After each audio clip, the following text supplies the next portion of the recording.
Thanks, Jim.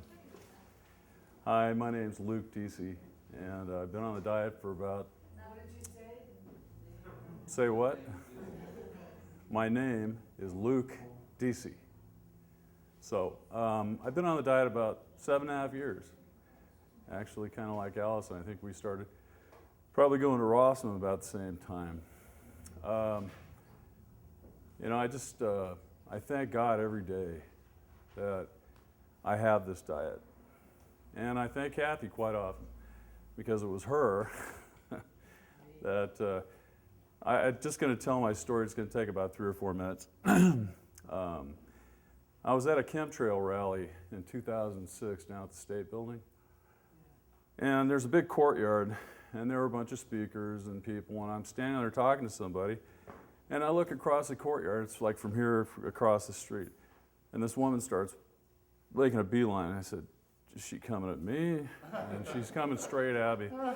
And she didn't stop. She came right up to me, and she looked at me, and she said, "You don't look good. You need to go on the diet." And I'm like, "Who are you, and what are you talking about?"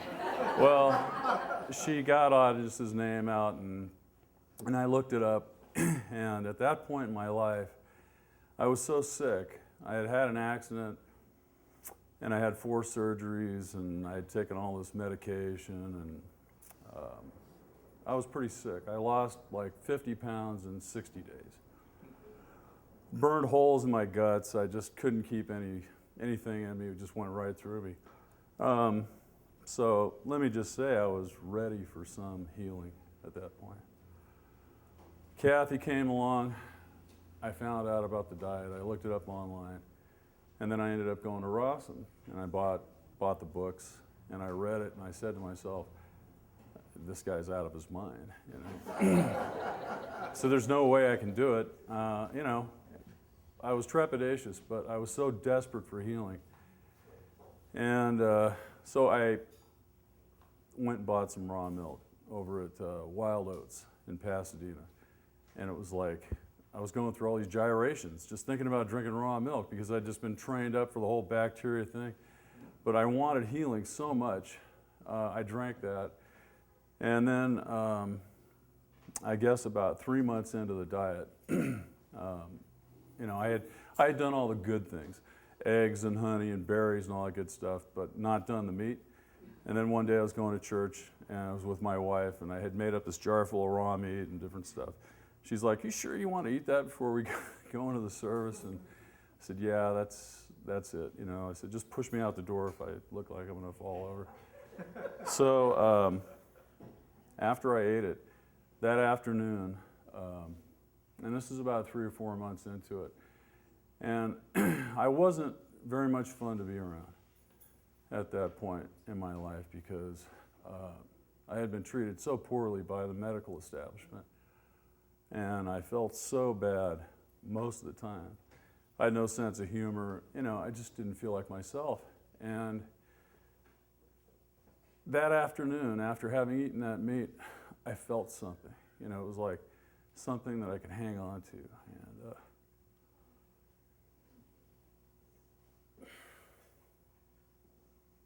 I was staying in the kitchen with my wife.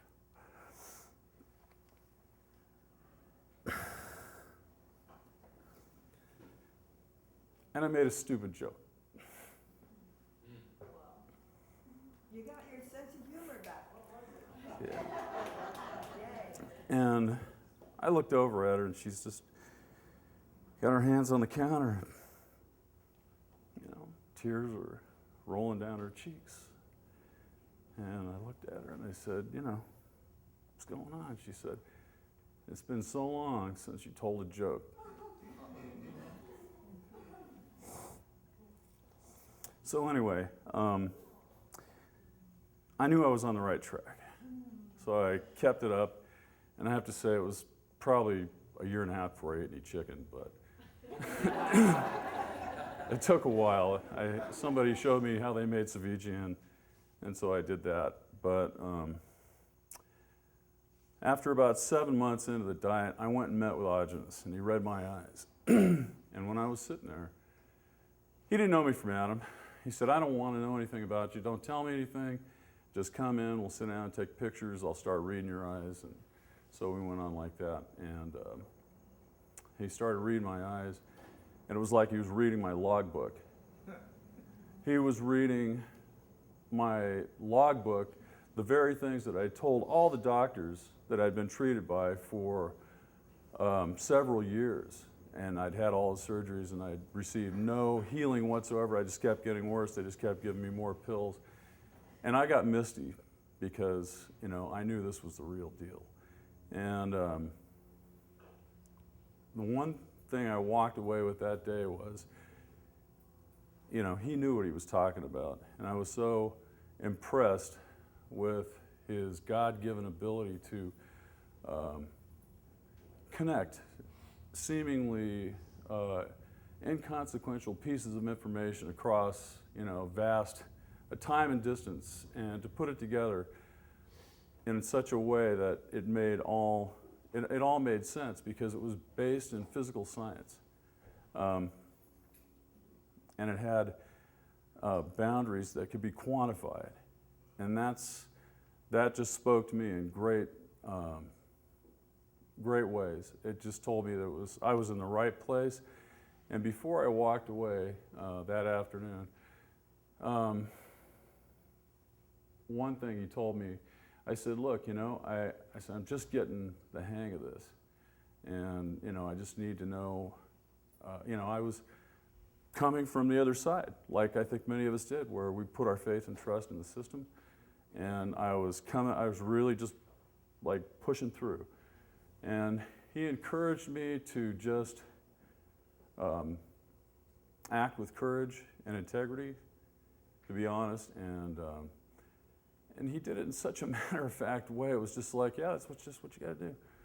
And I said, well, and he said, you know what might help you is to sing.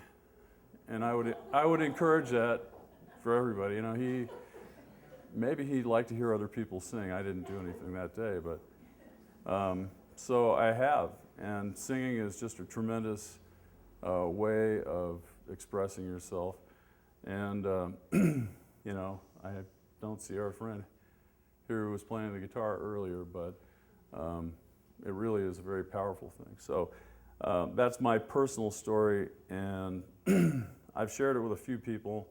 I think I know most of you here, you know, maybe not by name, but we've seen each other over the years. And one last thing I'd like to say is that this is a unique opportunity that we have here together right now. I don't think all of us have been in one place at one time. And this is something that needs to happen regularly. We need to come together like this if we are going to continue to make progress. So anyway, thank you very much.